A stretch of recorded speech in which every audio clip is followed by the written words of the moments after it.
Albert Einstein once said, everybody's a genius, but if you judge a fish by its ability to climb a tree, it will live its whole life believing that it is stupid. Ladies and gentlemen of the jury, today on trial we have modern day schooling. Glad you could come. Not only does he make fish climb trees, but also makes them climb down and do a 10-mile run. Tell me, school, are you proud of the things you've done? Turning millions of people into robots, do you find that fun? Do you realize how many kids relate to that fish swimming upstream in class, never finding their gifts, thinking they are stupid, believing they are useless? Well, the time has come, no more excuses. I call school to the stand and accuse him of killing creativity, individuality, and being intellectually abusive. He's an ancient institution that has outlived his usage. So, Your Honor, this concludes my opening statement, and if I may present the evidence of my case, I will prove it. Proceed. Exhibit A. Here's a modern day phone. Recognize it? Here's a phone from 150 years ago. Big difference, right? Stay with me. Here's a car from today, and here's a car from 150 years ago. Big difference, right? Well, get this. Here's a classroom of today, and here's a class we used 150 years ago. Now ain't that a shame? In literally more than a century, nothing has changed. Yet you claim to prepare students for the future?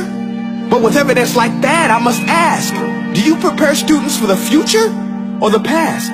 I did a background check on you and let the record show that you were made to train people to work in factories, which explains why you put students in straight rows, nice and neat, tell them sit still, raise your hand if you want to speak, give them a short break to eat, and for 8 hours a day tell them what to think. Oh, and make them compete to get an A letter which determines product quality, hence grade A of meat. I get it. Back then, times were different. We all have a past. I myself am no Gandhi. But today, we don't need to make robot zombies. The world has progressed. And now we need people who think creatively, innovatively, critically, independently, with the ability to connect. See, every scientist will tell you that no two brains are the same. And every parent with 2 or more children will confirm that claim. So please explain why you treat students like cookie cutter frames or snapback hats, giving them this one-size-fits-all crap. Watch your language. Sorry, Your Honor, but if a doctor prescribed the exact same medicine to all of his patients, the results will be tragic. So many people will get sick, yet when it comes to school, this is exactly what happens. This educational malpractice, where one teacher stands in front of 20 kids, each one having different strengths, different needs, different gifts, different dreams, and you teach the same thing the same way? That's horrific. Ladies and gentlemen, the defendant should not be acquitted. This may be one of the worst criminal offenses ever to be committed. And let's mention the way you treat your employees. Objection. Overruled. I want to hear this. It's a shame. I mean, teachers have the most important job on the planet, yet they're underpaid? No wonder so many students are short-changed. Let's be honest. Teachers should earn just as much as doctors, because a doctor can do heart surgery and save the life of a kid. But a great teacher can reach the heart of that kid and allow him to truly live. See, teachers are heroes that often get blamed, but they're not the problem. They work in a system without many options or rights. Curriculums are created by policymakers, most of which have never taught a day in their life. Just obsessed with standardized tests. They think bubbling in a multiple choice question will determine success. That's outlandish. In fact, these tests are too cruel to be used and should be abandoned, but don't take my word for it.